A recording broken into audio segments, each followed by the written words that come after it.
C'est comme une traînée de poudre que le coronavirus se répand. Un deuxième cas de Covid-19 a été confirmé en RDC hier tard dans la soirée par le ministre des Tutelles. Les détails dans ce journal. Madame, Monsieur, bonsoir. Bienvenue aux 22h. La prévention contre le coronavirus, la situation sécuritaire dans l'ensemble de la République ainsi que le relevé des décisions prises lors de la 24e réunion du vendredi dernier. Ces sujets et tant d'autres ont fait l'objet de la 25e réunion du Conseil des ministres ce vendredi à la Cité de l'Union africaine présidée par le chef de l'État Félix Antoine Tshisekedi. La 25e réunion du Conseil ordinaire de ministres a eu lieu ce vendredi 13 mars sans la traditionnelle salutation. En effet, le chef de l'État habitué à serrer la main des membres du gouvernement avant la tenue de chaque conseil a dérogé ces jours à la règle. Et pour cause. Nous sommes encore à l'abri de ce coronavirus. Touchons du bois pour que ça continue. Peut-être que je vous protège aussi en refusant de vous saluer. Hormis la communication du chef de l'État, plusieurs autres points étaient évoqués, notamment la situation sécuritaire sur toute l'étendue du territoire national, la situation des érosions des Cabinda dans la province de Lomami et leurs conséquences sur l'université de Cabinda et la cathédrale Saint-Pierre, l'épidémie bovine dans les provinces du Congo et Kwilu en République démocratique du Congo. Il a été également question du financement des études de faisabilité détaillées et de mise à disposition de terrains pour la construction de 24 000 logements sociaux en République démocratique du Congo sur la période allant de 2020 à 2023 à raison de 6 000 logements par an. Aussi était-il question de l'implantation prochaine d'une usine de fabrication des ordinateurs portables par la société Industry 5 en partenariat avec le gouvernement de la République. Un état des lieux du processus de la mise en place de la zone économique spéciale pilote de Maluku a été aussi retenu. Évoquant les finances, un projet de loi autorisant la ratification de l'accord de prêt conclu entre la RD Congo et les Fonds africains de développement au titre de projet d'appui au développement intégré de l'économie rurale PROADER en sigle avait également été au centre des débats. Je l'ai annoncé au début de ce journal, un deuxième cas de Covid-19 a été confirmé hier tard dans la soirée par le ministre de la Santé, Eteni Longondo. Mais vous vous posez certainement des questions. Qu'en est-il de la prise en charge du premier cas de coronavirus en RDC? Eh bien, la réponse dans cet élément de reportage. Déclaré comme pandémie mondiale par le directeur de l'Organisation mondiale de la santé, Dr Tedros Adhanom, le Covid-19 ne cesse d'être à la une de l'actualité nationale et internationale. En RDC, un deuxième cas venait d'être confirmé par le ministre de la Santé publique, le Dr Eteni Longondo, devenu habitude depuis un certain moment. La réunion de crise qui réunit plusieurs services de la santé et différents partenaires, présidée par le Dr Eteni Longondo. En toile de fond, la situation de Covid-19 en général, la mise au point sur le traitement du premier cas, la prise en charge du second cas, ainsi que les différentes mesures à prendre pour le suivi des contacts. En ce qui concerne la communication, son excellence a été claire et précis. L'une des instructions que nous avons eues, c'est d'abord de dissiper les rumeurs.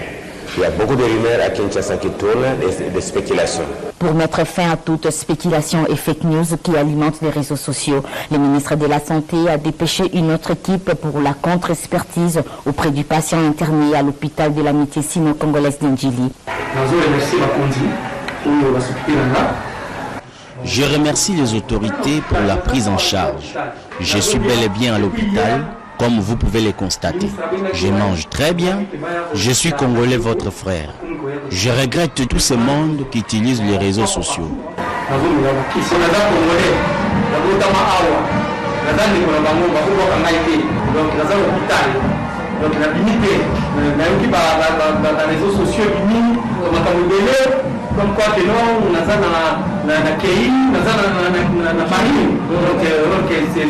Ainsi, nous pouvons donc dire l'officiel reste à la télévision nationale. Les hôteliers de la République démocratique du Congo ont franchi le portillon du ministère de la Santé publique, occasion d'échanger avec les patrons de ces secteurs Eteni Longondo sur les mesures d'hygiène à préconiser.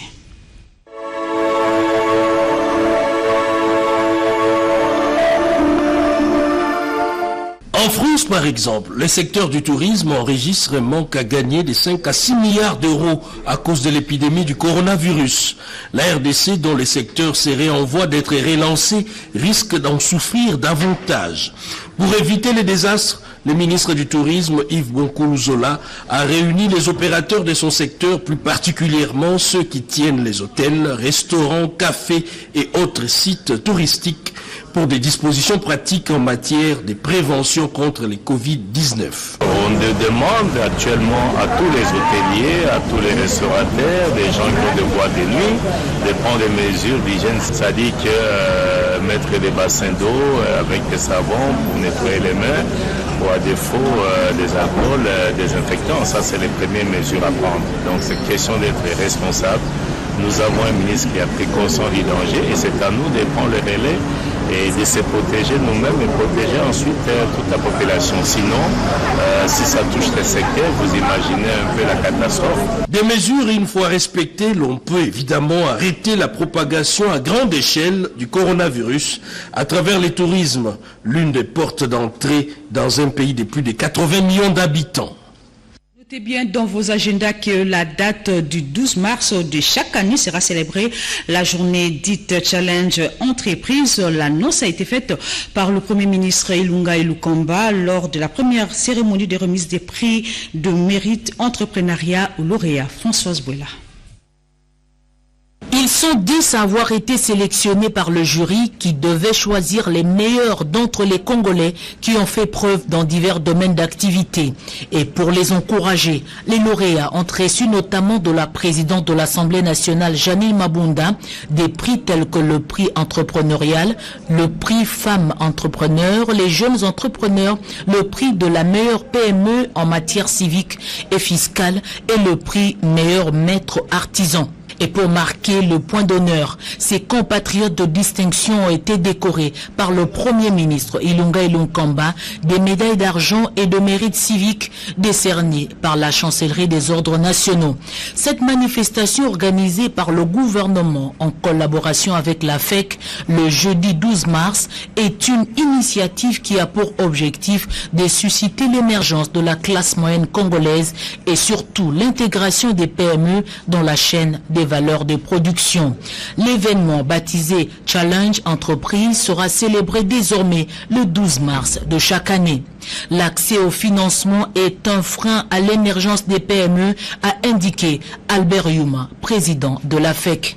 À ce sujet, le chef de l'État a, dans son discours sur l'état de la nation, déclaré, je le cite, « Pour aider davantage les entrepreneurs congolais à être compétitifs dans ce nouveau cadre, des instructions seront données au gouvernement pour la création d'un fonds de garantie devant couvrir les risques d'investissement de nos PME. » Fin de citation. Il faut donc une politique volontariste de l'État pour la mise en place d'une classe moyenne. Le ministre de la classe moyenne, petit et moyenne entreprise, Justin Kalumba Mwanangongo, a précisé que le geste posé par le chef du gouvernement assure la croissance des PME et d'autres avantages sont accordés aux lauréats, notamment l'accès gratuit à des modules de formation du personnel à l'INPP. Dans son intervention, le directeur général de l'ANAPI, Anthony Kinzo Kamole, a opérationnalisé 3 concepts clés de l'investissement, à savoir réfléchir, oser et persévérer.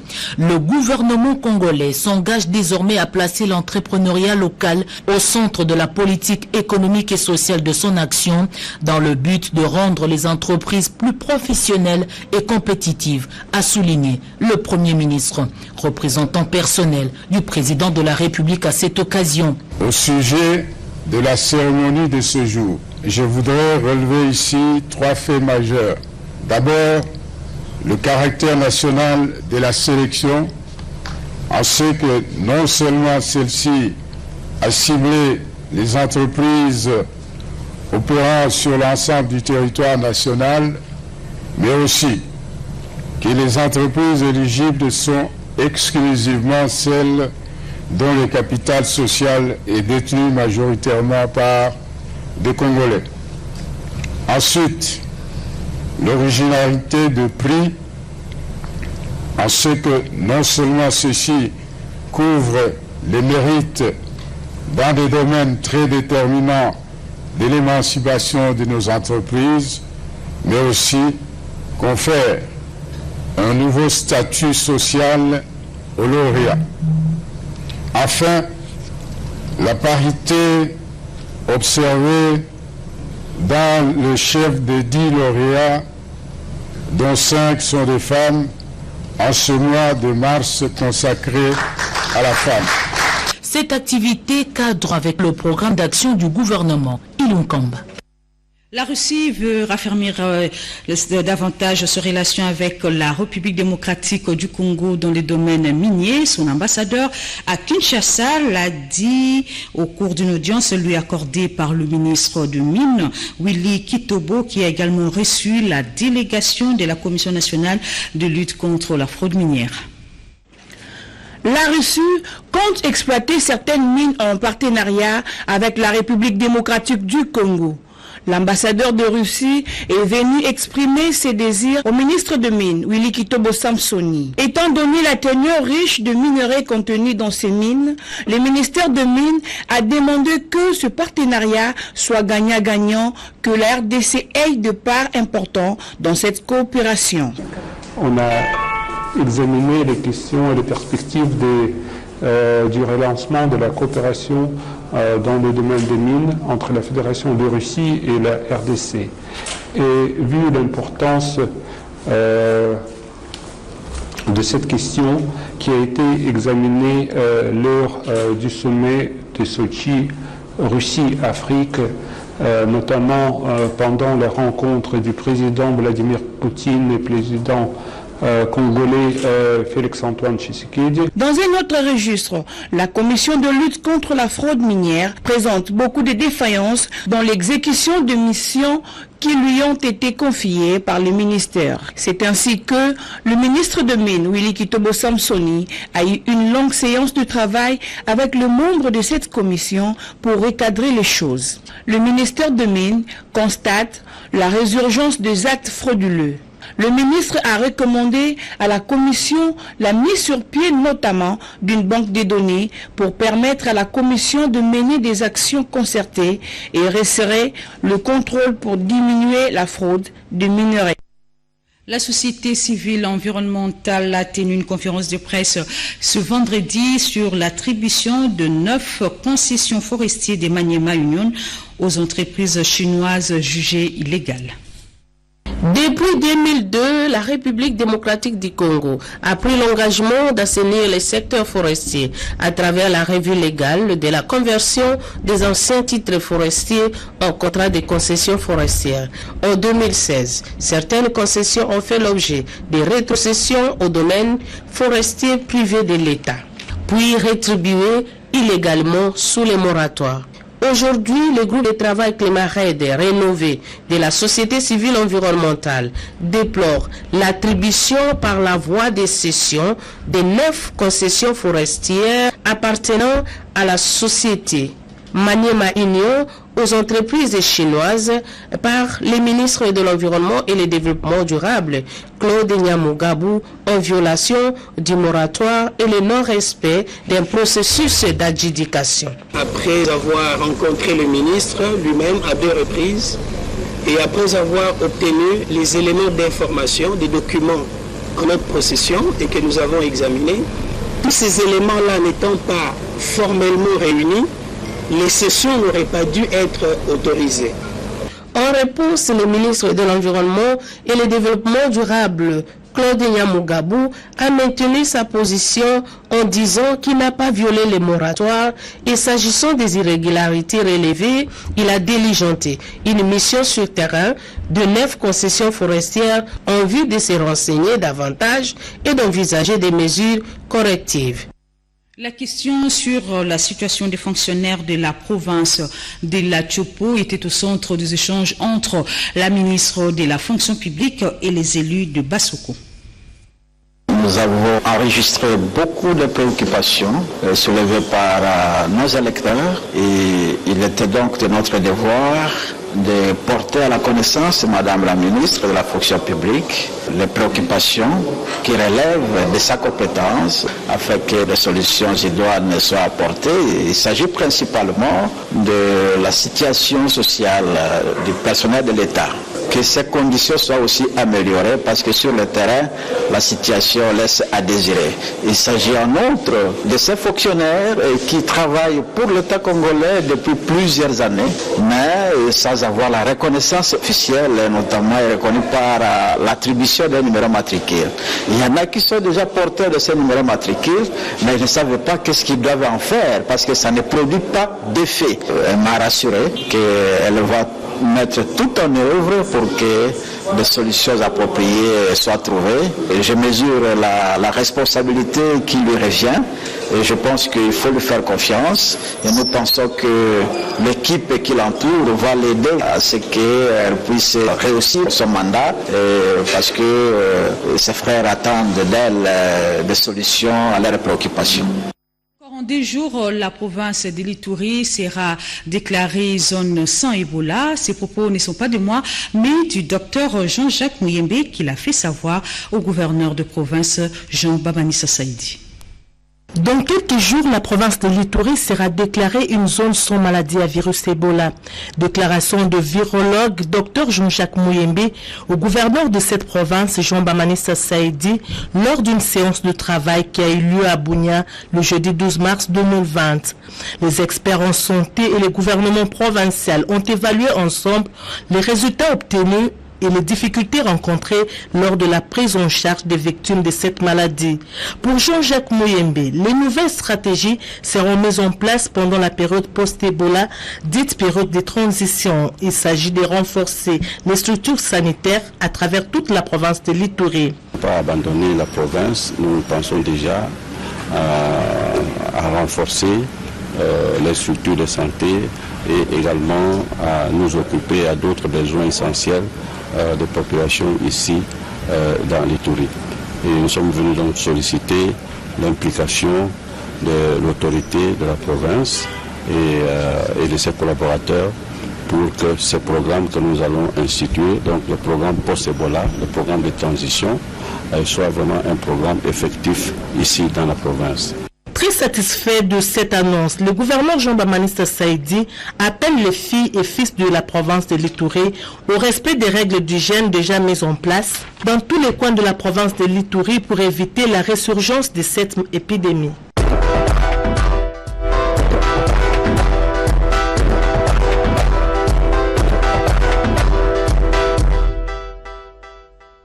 Secteur difficile mais embrassé par les femmes. Au marché Tumba dans la commune de Matete, les femmes s'adonnent à la fabrication des produits de la peinture. Fières de ces métiers, elles se sont exprimées au micro de Patricia Ongo. Les développements du pays nécessitent l'implication de tous, hommes, femmes, jeunes et vieux, et comme dans tous les domaines. C'est le cas des peintres. La peinture, un métier masculin au fil des âges, aujourd'hui on y trouve aussi des femmes. Nous sommes dans la commune de Matete, précisément au marché Tomba, un marché réputé dans la vente de produits liés à la peinture et autres accessoires. Ici, on y trouve des femmes qui vendent des produits utilisés pour la fabrication de la peinture, mais également celles qui, en même temps, pratiquent le métier de peintre. Marceline, quarantaine révolue, a plus de 20 ans dans ces métiers. Elle nous parle de son expérience. Peinture à maï, mastique, et ça la macana oyo, na kazi oyo mona oyo, la produit chimique. Ce sont des produits chimiques que nous utilisons pour faire de la peinture à huile et le mastic. Je pratique ce métier des hommes depuis des années. C'est grâce à ce métier que je paie le loyer, les études de mes frères. C'est pour dire qu'il n'y a pas un métier uniquement pour les hommes.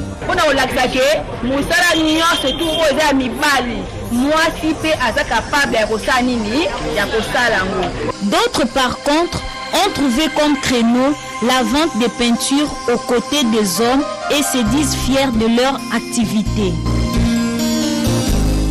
On s'est retrouvé dans la parce que premièrement,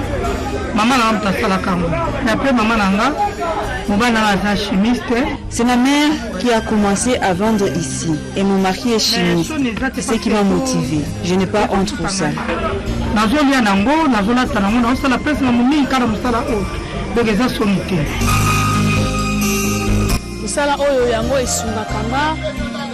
Ce métier m'aide beaucoup. Je suis une femme mariée. J'ai d'autres occupations à la maison, mais je vends quand même.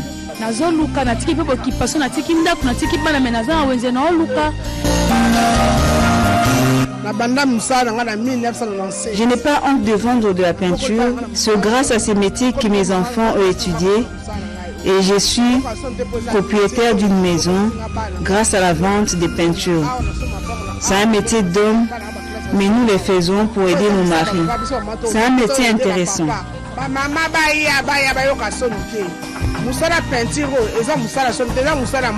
Néanmoins, ces femmes commerçantes éprouvent des difficultés eu égard à la concurrence déloyale de certains expatriés.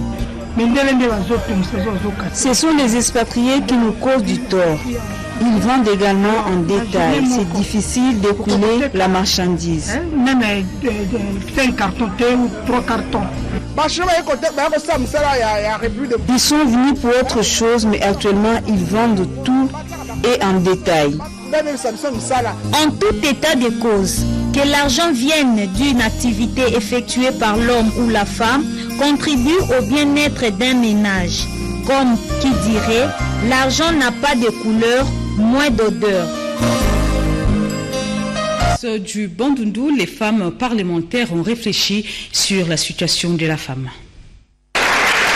Plus de 2000 jeunes filles, parmi lesquelles les étudiantes, membres de l'ASBEL, la dynamique de la jeunesse de l'espace Grand Bandundu, que dirige Jean-Modeste Manenga, constituées de 3 provinces, à savoir Kwango, Kwilu et Maïndombe, ont été sensibilisées sur les droits de la femme et les avancées significatives enregistrées ces dernières années en République démocratique du Congo par la députée nationale élue de Tchangou, Marie-Ange Lukiana Moufankol, en sa qualité de la présidente des femmes de l'espace Grand Bandundu. C'était au cours d'une matinée de réflexion organisée ce vendredi 13 mars 2020 à la paroisse Notre-Dame du Congo à Kinshasa, en marge de la célébration du mois de mars dédié à la femme congolaise. Tout en expliquant l'essence du thème international de cette 25e édition de la conférence internationale des droits de la femme, à savoir Génération Égalité, lèvons-nous pour les droits de la femme, cette ancienne présidente d'une plateforme des ONG féminines et plusieurs fois ministre, notamment du genre et du travail, a exhorté la jeunesse féminine du Grand Bandundu à s'approprier les acquis de la lutte menée en République démocratique du Congo par sa génération. Parmi les personnalités présentes, l'on peut citer un invité surprise. Il s'agit du professeur Obemina Kunchalanjoko, président et grand leader de l'espace Grand Bandundu. Le numéro 1 de l'espace Grand Bandundu a à cette occasion prêché l'esprit de la dynamique Grand Bandundu qui se résume en quelques mots. Selon lui, vertu, intelligence, travail, loyauté, patriotisme, nationalisme, unité et cohésion nationale pour le bien-être de la population de cet espace. Autre temps fort aura été la remise de brevets de mérite aux femmes de l'espace Grand Bandundu qui se sont distinguées dans différents domaines de la vie, dont la politique, les ONG, les entreprises publiques, parmi lesquelles quelques députés nationaux et sénatrice présente. Son séjour a promis à ses administrés des actions concrètes pour le développement de la dite province. Maintenant, le renforcement de la sécurité au niveau de la frontière avec la Centrafrique. Donc nous sommes en train de nous battre pour que maintenant les choses puissent regresser. Nous avons même pu avoir certaines dotations. Ce n'est qu'un début et je pense que dans les jours qui vont venir, nous allons commencer la réhabilitation de certains tronçons routiers. Toujours grâce à l'appui du ministère des Finances, l'impulsion du vice-ministre de l'Intérieur et de son excellence M. le Président de la République. Donc nous travaillons d'arrache-pied. Je crois que les fils du Nord-Ubangi doivent comprendre que le mal qui pèse aujourd'hui sur le Nord-Ubangi, c'est partout. Mais nous avons quand même réussi à faire quelque chose. Nous n'avons pas beaucoup fait de débat ici. Je pense que l'heure n'est plus au débat, l'heure est aux actes concrets pour que la population sache qu'ils ont un gouvernement qui travaille pour eux. Après l'aéroport, le cortège du gouverneur a pris la direction de sa résidence où il a été attendu par le ministre provincial, le notable et les membres de son cabinet pour un petit échange. Merci Patience Mboyo pour ces commentaires. Décédé le 3 mars dernier à Kisangani, le corps du député national Ambo Apalata a été inhumé ce vendredi à la nécropole entre terre et ciel. Les deux présidents des deux chambres du Parlement, à savoir l'Assemblée nationale et le Sénat, lui ont rendu les derniers hommages. C'est une fatalité. Personne ne l'a vu venir, la mort. Le 3 mars dernier à Kisangani, dans une intervention chirurgicale qui a mal tourné, le député national Bienvenu Apalata a succombé. Il a reçu les derniers hommages des bureaux de l'Assemblée nationale et du Sénat, des honorables députés et sénateurs, ainsi que certains ministres au Palais du Peuple ce vendredi 13 mars. Dans son oraison funèbre, la présidente de l'Assemblée nationale, Janine Mabunda, a exprimé la douleur des élus à la suite de cette disparition brutale et imprévisible du député Bienvenu Apalata. Une immense perte pour la Chambre basse, mais aussi la circonscription d'Akiti qui perd par cette occasion l'un de ses dignes fils et représentants, a-t-elle renchéri sur un ton mélancolique. Il était toujours là, disponible et engagé pour faire entendre la voix des sans-voix, la voix de ses électeurs et de tous les autres citoyens congolais dont il se disait le porte-parole. Il était constant dans ses prises de position. Il apportait, en tant que membre de l'opposition, la contradiction qualitative. Notre collègue, l'honorable Bienvenu, était certainement promis à un tel avenir qui malheureusement s'arrête trop tôt, à peine 42 ans. L'Assemblée nationale lui sera à jamais reconnaissante. Toujours fidèle à ses convictions politiques, le défunt a assumé les charges du président du groupe parlementaire MSG7 avec brio. Et durant ces 9 ans de vie parlementaire, l'élu d'Akiti est resté fidèle à son parti, le mouvement social. Tous les membres du bureau de l'Assemblée nationale ont été présents lors de cette cérémonie, notamment le dépôt des gerbes de fleurs. C'est par cette note triste que nous bouclons cette édition d'information. Madame, Messieurs, merci de rester fidèles au programme de la RTNC. Au revoir.